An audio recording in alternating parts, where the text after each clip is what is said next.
Le point de départ de cet appel du 10 septembre, c'est l'annonce par François Bayrou du budget, qui annonçait entre autres des coupes budgétaires, la suppression d'un fonctionnaire sur 3 et notamment la suppression de 2 jours fériés,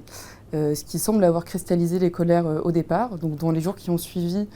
un appel a circulé sur les réseaux sociaux, 2 sites internet ont émergé en proposant diverses modalités de blocage pour le 10 septembre. En ce qui concerne le réseau plutôt structuré autour de Indignons-nous, on trouve des revendications sociales assez classiques, autour par exemple de la hausse des salaires, du maintien des services publics, du niveau de vie, des revendications aussi démocratiques pour plus de démocratie, de transparence dans la vie politique. Côté les essentiels, on retrouve notamment des revendications de type Frexit en faveur de la sortie de la France de l'Union européenne, mais aussi des revendications contre les partis politiques et aussi qui concernent le niveau de vie en général et les impôts. On retrouve donc dans ce début d'appel du 10 septembre un ensemble de caractéristiques communes avec le mouvement des Gilets jaunes, comme par exemple le caractère local,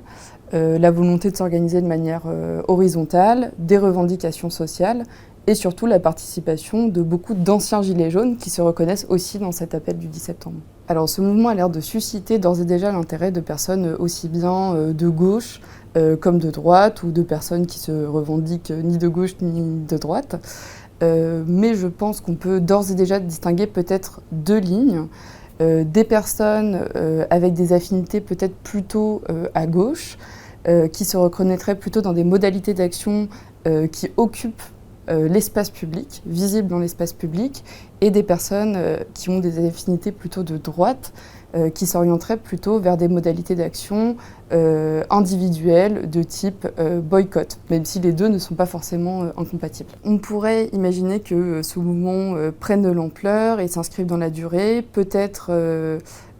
appuyé en parallèle par des mobilisations syndicales et des grèves syndicales, par exemple, des mobilisations d'étudiants, puisque septembre est aussi la rentrée étudiante, dans les lycées. Tout dépend de quel secteur de la société se reconnaîtra dans l'appel et voudra aussi y participer.